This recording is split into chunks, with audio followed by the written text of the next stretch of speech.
Deployed U.S. troops are beginning to file formal complaints about their own commanders. Those stationed in units bracing for a conflict with Iran report being told that the mission is all part of God's divine plan. Across the service branches, commanders are specifically citing the Book of Revelation to their troops, claiming that political leaders have been anointed by Jesus to light a signal fire in the Middle East and trigger Armageddon. Traditionally, the United States has used a very different vocabulary to sell its foreign policy to the public. It relies on a secular narrative centered on the defense of democracy and the maintenance of international law. But that diplomatic framework is fading. In its place, leaders of nuclear-armed states are increasingly trading the language of geopolitics for that of divine prophecy to justify an escalating war. This conflict is taking the shape of a multi-front doctrinal war. Three distinct ideological extremes have converged, each framing the current regional rivalry as a holy crusade. The first pillar is U.S. evangelicalism.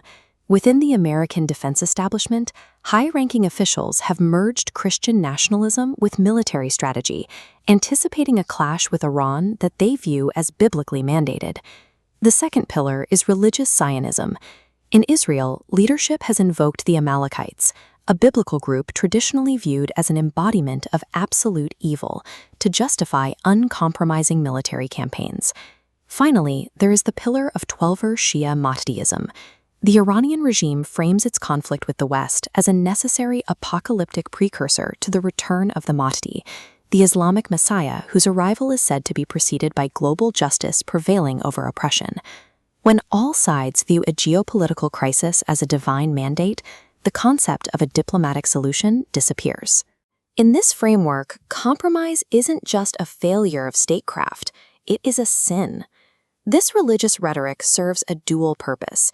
It functions as a strategic smokescreen, allowing political elites to mask their own self-serving hypocrisies.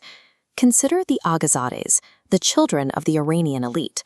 While their parents preach anti-Western martyrdom at home, these children use state wealth to fund luxurious, secular lives in the U.S. and Europe. The regime exploits these Western comforts, while simultaneously using brutal force against its own citizens for demanding basic human rights. Western nations operate with their own double standard. The U.S. supported the ICC when it investigated Russian atrocities in Ukraine. The ICC, or International Criminal Court, is a tribunal that prosecutes individuals for war crimes. However, Washington dismissed that same court's authority the moment it turned toward Israel's actions against Western military strikes, but remained silent while the Iranian regime massacred its own democratic dissidents just weeks ago. The holy war narrative is a convenient shield. It allows these elites to maintain absolute power while avoiding accountability for their contradictory actions. The consequences of this hypocrisy are now measurable. The global public, particularly in the Arab world, can see the Middle East exception, the practice of the West ignoring its own stated values when they conflict with regional interests. The Arab Opinion Index reveals a total collapse of American credibility.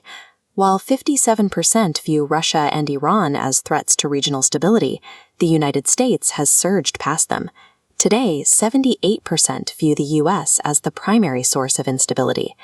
This loss of moral authority has created a massive diplomatic vacuum, allowing rival powers like China to step in and position themselves as the region's new peacemakers. As elites orchestrate their doctrinal war, the cost is paid by everyday civilians who are left to navigate the ruins of proxy battles and airstrikes.